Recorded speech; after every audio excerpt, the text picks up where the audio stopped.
Hey everyone, welcome back to Talking Sense. I'm Ben. I hope you're all doing well. I thought I'd do a review today of something a little bit different because I've been wearing a lot of kind of like slightly different stuff these days.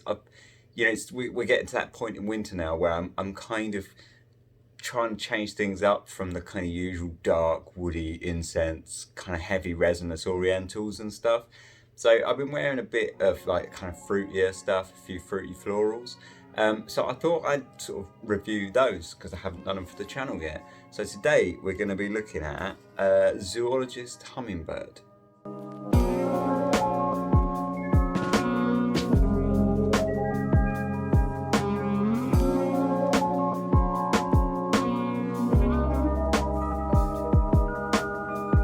So yeah, I've been wearing, I say, like just to change it up, change of pace, something a little bit brighter, a little bit more kind of not so dark and down every day.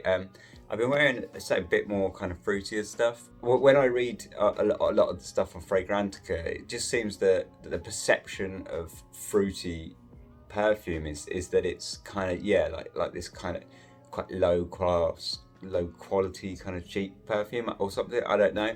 So I thought what I would do is bring a couple to the table that like defy these kind of stereotypes basically, because they don't smell cheap, they're not boring, and they also don't smell particularly like just made for teenage girls.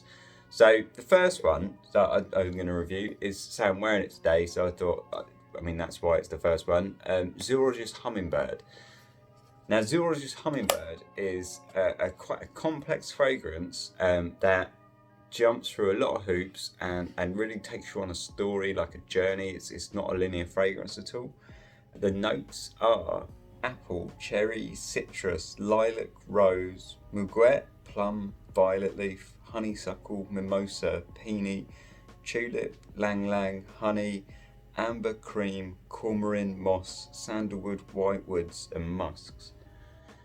So that's quite a lot of notes, and it is a really complicated perfume. There's a lot going on. It's got the usual zoologist packaging, as you might expect. This is quite an old bottle, so it doesn't have the zoologist logo in the lid. That normally they would have like a little kind of zoologist logo on the lid these days. So this is an older bottle, so it doesn't have that. But otherwise, same old zoologist stuff. On the inside, you get an idea of, they give you the concept. I'll just give you a little blast of that. From the ethereal perspective of the exquisitely adorned hummingbird, the world is an endless kaleidoscope of colourful, fragrant blooms offering up their tempting delights. An insatiable desire for sweetness propels the hummingbird as it floats from flower to flower, sampling the nectar with a gentle touch of its delicate tongue. Retreating to its lichen and moss-lined nest, it settles into a cosy cocoon and dreams of sweet ambrosia. So that's the kind of concept behind it, like the story, and it mentions an insatiable desire for sweetness, and I have to say, the opening to this perfume is insanely sweet. So let's give it a spray and we'll go through it. I've got the dry down on this wrist, and I'll spray it on this wrist because they'll be quite different, and that there is a kind of middle stage as well that obviously I'm just going to have to talk to you about, but that's all right. So the opening of this, I say, is very, very sweet. It's also very, very, very feminine. So straight away, you get this kind of fruitiness, but it's not. I feel like the fruits and the flowers in this are equal measure. That like it's not really like a big fruit or a big floral. That it's definitely a fruity floral in that sense, where they both kind of take full front stage, but they're both huge and they're both very sweet and a little bit over the top. I'll be honest, I struggle with this opening on me because it's so feminine. Like I don't mind wearing feminine perfume. I do it. I mean, I just wear whatever the hell I want. But this is even feminine for me. This opening. It opens with a really strong and quite. all the fruits in this are quite fresh smelling, and you get this kind of like a plum, a bit of cherry, a bit of like a crisp red apple, quite a bit of plum that kind of thickens up those fruits, and then otherwise, for me, I get a lot of like lilac, and the kind of powdery, sweeter florals, and they touch it almost into the realm of quite a classical perfume, and a little tiny bit sort of rest home sort of vibe, but it's never, it doesn't quite go there, but it threatens with that kind of very classical floral powderiness. It's very clean. The fruit is very, sort of say, it's very fresh. All the fruit to me smells very fresh and very crisp, and it's say very sparkling almost. It's quite juicy, but at the same time has this kind of unbearing sweetness that's added by the kind of slightly powdery florals, that again are very clean, and that is really what you get for about the first sort of like 15-ish minutes, and then the perfume enters its first kind of like transformation, and kind of shift into where it's going to start doing different things.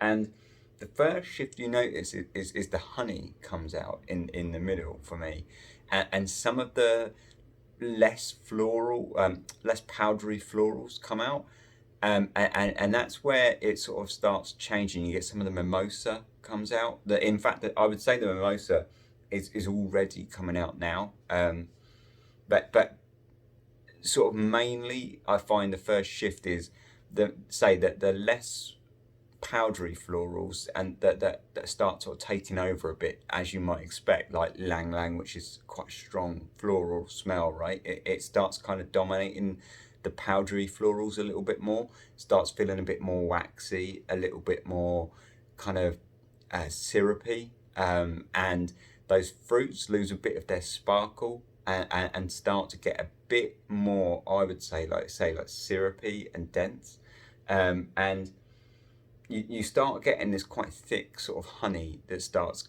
sort of just staying under there, but it's not the sort of honey that is in something like moth, for example.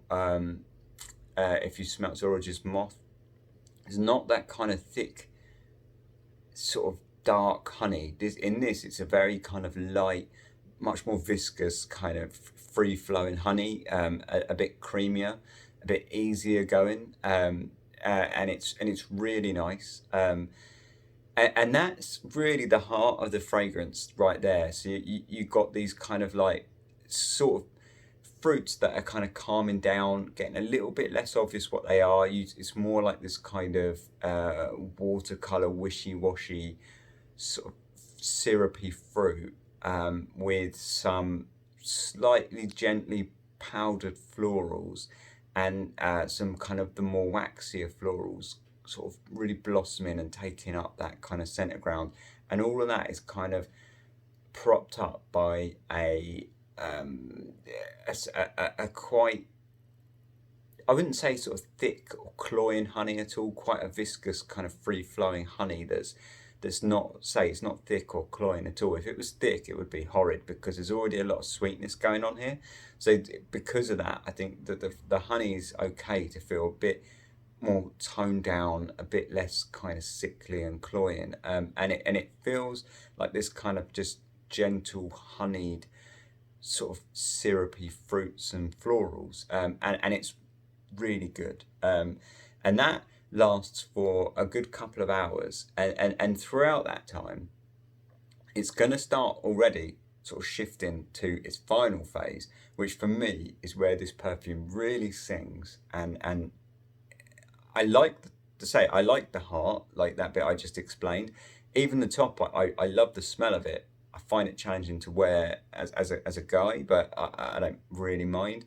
But to me, the dry down is where this is at, and it starts shifting to that. Say after about an hour or so, you're going to start getting this kind of, hint of like a little bit of oak moss and this quite sort of damp musk that just sort of stays underneath. It loses a lot of the fruit. In fact, I would say it loses like all of the fruit, and instead you get a bit of those waxy florals and a bit of those powdery florals, and they balance themselves out and become more, rather than say when you first spray it, it's all the powdery florals, and then as it sort of develops, the waxier, sort of denser florals come up, and they kind of dominate for a while, and the powdery florals take a back seat.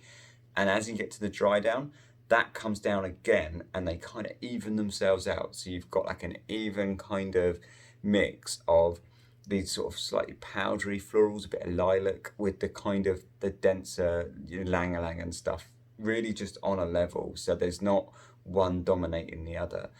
You also get this musk that develops more and more and more. I would say that's when you first smell that, that's when you can kind of smell the dry down coming on, and that just develops more and more and more. And it's really, really good. It's a strange musk. I can't quite put my finger what it is. It's not like a clean white musk. This fragrance I don't find to be dirty really, but it's not a super clean white musk, but it's not a nasty animalic sort of smoky castoreum-y kind of musk either. But it's also not, it feels almost like a kind of slightly damp mossy musk, almost like a kind of forest floor or something. Feels a little bit, rather than sort of animalic, I feel like it's a bit more kind of sort of botanical than that. It feels very much like, say, like a mossy musk, and I think a large part of that is that kind of mossy, oak mossy kind of vibe that's coming up alongside it. But it's really good. And then the last sort of trick of the dry down, and it's really good, that the honey sits right down, and I would say more or less disappears. You get this tiny hint of it, but it's more or less disappeared, and instead it's replaced by this sort of gentle creaminess. And I think it's actually listed as cream, yeah. So the base notes: amber, cream, and coumarin, and it is, it's basically coumarin. I think like this, which is like a very soft, milky vanilla, and that's what you kind of get in this. This is like soft, milky vanilla, and that works really well with that mossy oak moss and sort of musk kind of mix that's coming up, because you just get this like nice sweetness to it, but it's not overbearing, and it's not cloying, and it's quite lightweight and transparent, and it feels really, really nice. And then the kind of last trick is once you get quite heavily into the dry down, you start getting a little bit of sandalwood, a little kind of hint of like a woody sort of sandalwood vibe, and that's kind of really sort of backed up by that cream. It just plays straight into the cream, and it's really good. And that's the dry down, and I feel like it's excellent. The dry down for me is an absolute beauty. It's one of like the, as far as like fruity florals go, it's my top fruity floral as a dry down, because often that you find that once the fruits and the start to wear out, it just turns to a kind of bland floral, right? But this one, absolutely not. Hummingbird goes on a massive journey, and it ends still as interesting as it started, although it's obviously much dialed back, much more tempered. It's still really, really interesting. So it's a cracking fragrance. Longevity and performance is monster on this. I think it lasts all day. It's not a massive projector. At first, like it is gonna be quite like those sweet fruits and florals right at the start are quite big, but it quickly dials in. And when you get to this stage where you're at a dry down, it is quite. It's not a skin scent, but it's personal, and I think that works, because otherwise it would be a bit much. But it will last you like all day. like easily. And I say the journey is not linear at all, so it lasts you all day, and it will feel like it's shifting and changing all day. In terms of who it's for, like masculine, feminine, this is massively feminine. It's clean, floral, fruity.